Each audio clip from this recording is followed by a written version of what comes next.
La société française, comme toutes les autres, comme toute la civilisation humaine, au-delà de tout ce qu'on vient de se raconter, au fond quoi? Deux visions de la vie.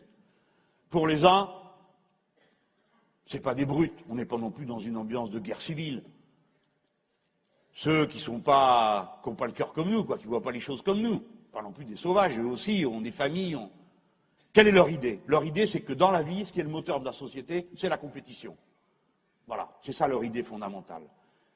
Ils disent, la compétition, nous, on veut bien la solidarité, c'est pas un problème pour nous. On est d'accord pour être solidaire, on est bien élevé. Mais pas si ça met en cause la compétition. Donc, la solidarité, oui, jusqu'au point où commence la compétition. Ça, c'est la vision des libéraux. Toute la bande, là. Macron, Fillon, tout ça. Ils voient la vie comme ça. Et puis nous, on vient de plus loin. De beaucoup plus loin. Nous, on se dit, bouf, on est là, on est les enfants desquels? Si vous pensez à l'histoire profonde de l'humanité, les enfants desquels? De celui ou de celle qui s'occupait de son voisin, de celui ou de celle qui s'occupait du plus faible, du blessé qui le soignait, de la femme qui allait mettre l'enfant au monde qu'on protégeait, pour pas qu'elle fasse l'objet d'une agression à ce moment-là. Les petits dont on s'occupe. Ceux-là, ils ont survécu. Les autres qui n'en avaient rien à foutre, qui s'occupaient de personne, que d'eux-mêmes, ils ont disparu plus vite que les autres. Et eux, des enfants, il n'y en a plus. Enfin, on pouvait penser. Nous, nous sommes les descendants des gentils, des doux, des solidaires, des préoccupés des autres, qui bercent, qui chantent, qui dansent pour mettre une ambiance, pour réconforter, pour rassurer le groupe humain. J'exagère, oui, un peu. Pas trop. C'est ça, le fond, qui nous sépare. Et maintenant, dans la vie de la vie, ça peut être pas grave, quand tout allait bien pour tout le monde. Mais maintenant, ça va mal pour un nombre de gens croissant, parce que le système est devenu fou. Eux-mêmes ne le contrôlent plus. Plus personne ne le contrôle. L'énorme accumulation du capital qui se fait dans la sphère financière, plus personne ne le contrôle. La folie de la cupidité de la puissance dominante, plus personne ne la contrôle. Vous avez vu cette histoire avec Trump? C'est un truc entre eux, là. C'est très dangereux, ils sont en train de se battre entre eux. Les services de sécurité et le reste, les uns veulent faire la guerre à la Russie, les autres à la Chine. C'est des fous. Et ils sont en train d'essayer, je ne sais pas faire quoi, à leur prochain président. C'est très dangereux tout ça. Ça, c'est la guerre. Mais ce n'est pas de ça sur quoi je veux terminer. Nous tous, les êtres humains, quelle que soit notre religion, notre couleur de peau, notre âge, ce que nous avons prévu, nous sommes confrontés au changement climatique. Mes amis, il est commencé. Ne vous demandez pas si on va pouvoir l'arrêter. Ce n'est pas possible. Ce n'est plus possible. Les engagements de la COP 21, déjà, qui ne seront pas tenus, prévoient 2 degrés de plus. Ils ont mis 1,5 degré d'augmentation pour faire plaisir aux îles qui ne pouvaient pas signer, parce que si on ne mettait pas 1,5, ça voulait dire qu'ils signaient, qu'ils étaient d'accord pour être noyés. On a mis 1,5. Mais quand on fait le total de ce que chaque État a prévu de faire, ça fait 3,5 degrés d'augmentation de la température. C'est intenable. Le climat va donc changer. Les courants froids et chauds dans les mers changent. En décembre dernier, la société de géologie, je crois, internationale, a donné un nouveau nom à la période dans laquelle nous vivons. Vous vous rappelez peut-être de l'école, le Pléistocène, le Tertiaire, le Quaternaire, ça, bon, d'accord. L'ère dans laquelle nous sommes, le moment dans lequel nous sommes, il l'appelle l'Anthropocène, c'est-à-dire la période où l'être humain change la nature. L'être humain, cette petite créature sans armes, sans griffes, l'être humain charrie plus de gravats que toutes les forces de la nature, les fleuves, les rivières, le vent, et ainsi de suite. Les traces sont incontestables. On les verra pendant 10 000 ans, 20 000 ans, 50 000 ans, 1 million d'années, il y aura encore la trace de ce que nous avons fait. De choses qui n'existaient pas et qui existent depuis, le plastique. Des choses qui n'existaient pas et qui existent depuis, le combustible nucléaire et les poussières nucléaires qui se sont répandues sur la totalité de la surface de la Terre. Maintenant, vous savez que tout le destin de l'humanité est dans les mains de l'humanité. Ce à quoi nous devons nous préparer, nous, c'est à affronter cette situation. Comment allons-nous faire? Chacun pour soi ou tous ensemble? c'est la vieille leçon, la première leçon que devaient tirer les premiers groupes d'êtres humains pour survivre. Qu'est-ce qui compte? Moi d'abord ou tous les autres avec moi?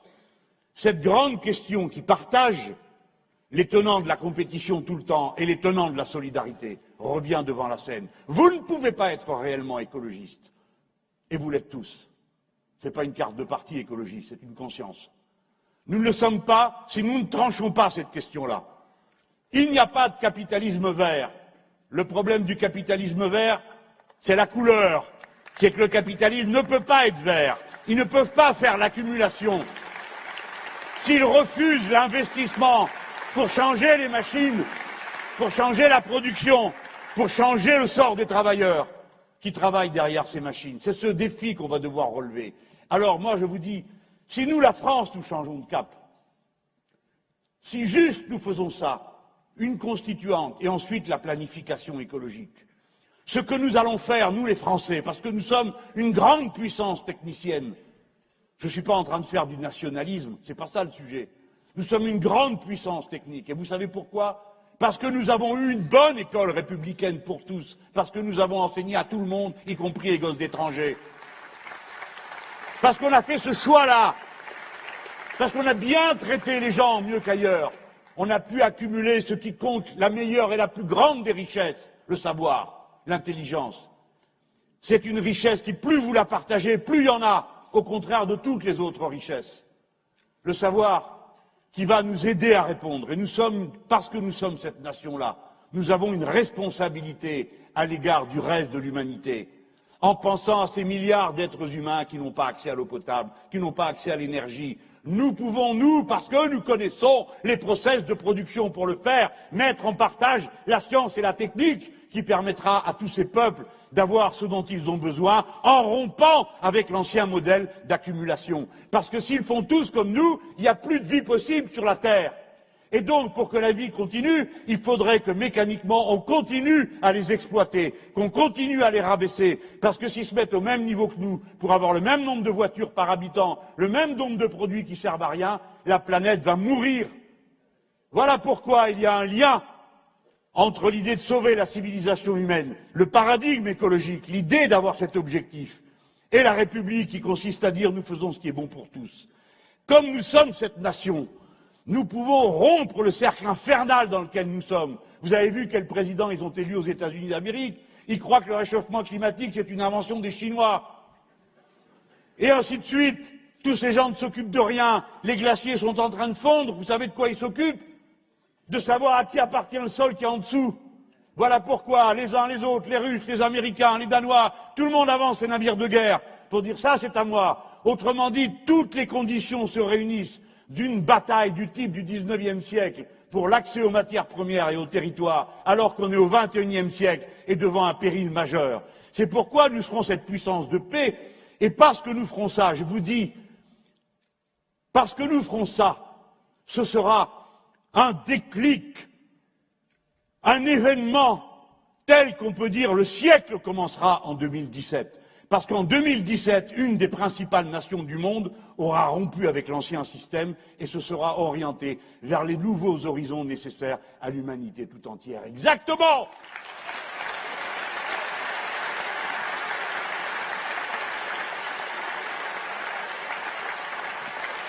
Voilà à quoi je voudrais passionnément vous servir. Je suis votre porte-parole, je le vois bien puisque vous applaudissez ce que je viens de dire. Vous savez comme moi que c'est le plus urgent. C'est à ça que vous voulez qu'on travaille. Vous ne voulez pas perdre votre temps à des querelles secondaires pour éliminer ou choisir entre des individus qui racontent la même chose et qui de toute façon sont incapables d'imaginer un autre monde. Vous savez, les périodes révolutionnaires, moi je plaide pour la révolution citoyenne, elles sont caractérisées par ça. Les élites ne croient pas qu'un autre monde soit possible. Ils n'arrivent même pas à l'envisager. Ce ballot de Louis XVI n'arrivait même pas à imaginer que ça pouvait être qu'un gouvernement du peuple. Ça lui venait pas à l'esprit. Il n'avait jamais connu une chose pareille. Il croyait qu'il y avait des rois, des évêques et des machins, tout ça pour maintenir le système en place, jusqu'à ce que tout explose. Ne comptez pas sur leur prise de conscience. Ne croyez pas qu'ils vont comprendre un jour ou l'autre. Ils ne comprendront jamais. Ils ne peuvent pas. Leurs intérêts La logique dans laquelle ils sont leur interdit de comprendre qu'il faut passer à autre chose, que les biens communs sont plus importants que les biens particuliers, que l'intérêt général humain est plus important que les intérêts particuliers. Ça, il n'y a que nous qui pouvons le faire. C'est pourquoi je vous dis on commencerait le siècle de cette manière. J'allais vous dire, en pensant à d'autres événements qui se sont passés dans le passé, que quand un engrenage mortel se met en route, rappelez-vous ce qui s'est passé avec la Première Guerre mondiale. Seule une intervention populaire rompant avec tout a permis que ça s'arrête. Parce qu'ils ont eu tellement peur de voir les soldats qui ne voulaient plus monter, sortir de la tranchée et tirer sur les autres. Parce qu'ils ont eu tellement peur quand ils ont commencé à voir qu'il fallait les fusiller pour les obliger à obéir. Parce qu'ils ont eu tellement peur en voyant que les Russes étaient soustraits à ce système abominable qu'ils ont été obligés d'arrêter et que quelqu'un a fini par capituler. Eh bien nous, il faut qu'on leur fasse tellement peur en prenant tranquillement, par la démocratie, par les urnes, une décision politique majeure. Nous allons changer le monde et nous allons le faire en changeant notre pays. Voilà par quel bout on prend le problème. Et c'est pas trop pour nous, c'est pas exagéré, parce que le jour où nous le ferons, vous verrez que des milliards d'êtres humains se tourneront aussi vers nous et regarderont comment nous sommes en train de faire. Parce qu'eux aussi, ils veulent pas qu'on dégueulasse toute la planète. Eux aussi, ils veulent que leurs enfants aient droit à la beauté d'un matin qui se lève, d'une eau qui coule dans la rivière, d'une écrevisse qui s'y trouve, parce que toute vie n'a pas été détruite. Voilà. Bon, pour finir, parce que vraiment, il faut finir. Je vous ai parlé de sécurité sociale. Je vous ai présenté un modèle, la sécurité sociale intégrale. Vous avez le droit de vous poser des questions, d'en poser. La plateforme est ouverte pour ça. Vous serez les bienvenus. Nos amis travaillent beaucoup, parce que vous savez qu'on exige toujours plus de nous que de n'importe qui d'autre. Mais le fond, on ne va pas le perdre. On parle de sécu et de ces petits droits de la vie. Alors, j'ai parlé de solidarité. Et Jaurès apporte une touche de plus. Je le dis avec ces mots, parce que moi j'ai assez dit des choses, des grandes choses auxquelles je croyais. Et je crois. Écoutez ça. Entre l'assurance et l'assistance, même littéralement organisé, il y a un abîme. L'assisté, même quand la loi lui donne ce qu'il appelle un droit, est obligé de plaider pour avoir la réalisation de ce droit. Ça se passe en 1910. J'ai choisi ce discours, je sais pourquoi. 1910, c'est les premières retraites ouvrières, à 65 ans. Alors je reste dit, bon, alors, les plus durs dans le mouvement de l'époque disaient, ah, pas signer un truc pareil, ça va pas, 65 ans, on va cotiser pour les morts, on disait à l'époque. Et je reste dit, non, il faut qu'on accepte ça, on améliorera. C'était la retraite à 65 ans. Vous entendez les gens? Ce que vous propose M. Fillon, c'est de revenir à ce qu'on avait à l'époque du grand Jaurès. Bon, 1910. Il faut que le vieillard de 70 ans démontre qu'il est indigent, et son indigence est évaluée arbitrairement par les pouvoirs. Et puis, il faut que l'individu quémande, et dans son attitude d'assister, il sent encore peser sur ses épaules, courbé par le travail, le poids de la servitude sociale. Au contraire, l'assuré a un plein droit, un droit absolu, un droit inconditionnel. Son titre est là aussi certain que l'est, pour les bourgeois, le titre de rente. À l'âge fixé par la loi, il a le droit d'exiger, il exige, il reçoit un certain chiffre, et il ne reçoit pas seulement un recours matériel. Il reçoit un secours de dignité morale.